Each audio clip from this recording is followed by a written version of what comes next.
विनय और सिया की रोमांस भरी कहानी हिंदी में सुने।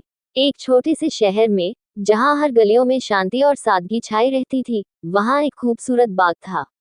इस बाग में गुलाब, चमेली और सूरजमुखी के फूल खिलते थे, लेकिन एक फूल था जो हर मौसम में खिला रहता था। वह था रूहानी गुलाब। इसकी खुशबू ऐसी थी कि कोई भी उसे महसूस करता तो जैसे उसकी दुनिया बदल जाती। ये गुलाब किसी खास के इंतजार में हमेशा खिला रहता था। उस बाग का मालिक विजय एक शांत और गहरे सोच वाला लड़का था। वह बाग में सुबह से शाम तक रहता और फूलों की देखभाल करता था। विजय का दिल हमेशा खाली था, लेकिन वह खुद को कभी भी किसी के लिए तैयार नहीं महसूस करता था। उसकी दुनिया में किताबें और फूल ही थे, और उसे यकीन था कि प्यार बस एक ख्वाब होता है जो कभी पूरा नहीं होता। एक दिन बाग में एक लड़की आई जिसका नाम सिया था। उसकी आंखों में ऐसी चमक थी जैसे वह दुनिया की हर खूबसूरत चीज को महसूस कर सकती हो। सिया ने विजय से कहा, ये बाग बहुत खूबसूरत है, लेकिन इसमें एक फूल है जो मेरी नजरें नहीं छोड़ता। विजय हैरान हुआ, वो कौन सा फूल है? सिया मुस्कुराए और बोली, वह रूहानी गुलाब। मुझे लगता है वह फूल किसी खास के इंतजार में है। विजय की आंखों में कुछ पल के लिए गहरी उदासी थी, लेकिन उसने कुछ नहीं कहा। सिया ने आगे कहा, क्या आप मुझे ये फूल तोड़कर देंगे?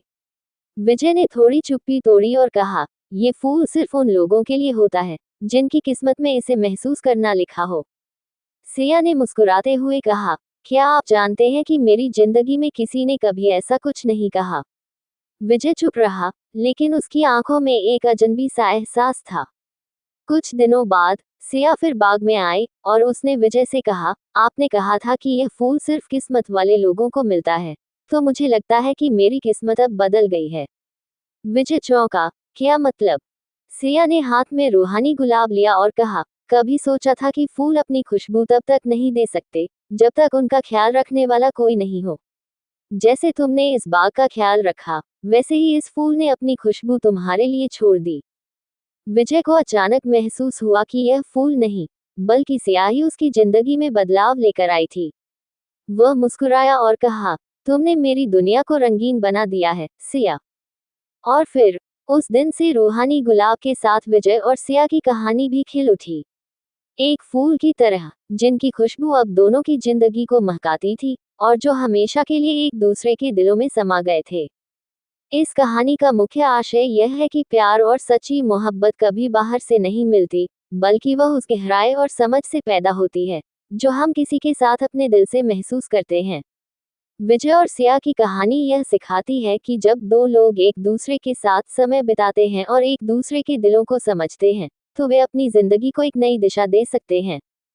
रूहानी गुलाब, जो हमेशा खिला रहता है, प्रतीक है उस सच्चे प्यार का जो एक दूसरे के लिए होता है और जिस पर किसी समय का असर नहीं पड़ता।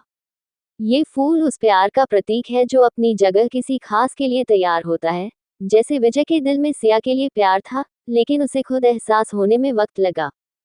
कहानी का संदेश ये भी है कि प्यार कभी अचानक नहीं होता, बल्कि वह धीरे धीरे आपके जीवन में आता है। जैसे सिया ने विजय को समझा और उसे एहसास दिलाया कि सच्चे प्यार की पहचान कभी बाहरी दिखावट में नहीं होती, बल्कि वो दिलों में होती है। ऐसी ही कहानी सुनने के लिए चैनल को सब्सक्राइब करें और लाइक करना ना भूलें। हम आपके लिए ऐसी ही एक नई कहानी लेकर रोज आएंगे।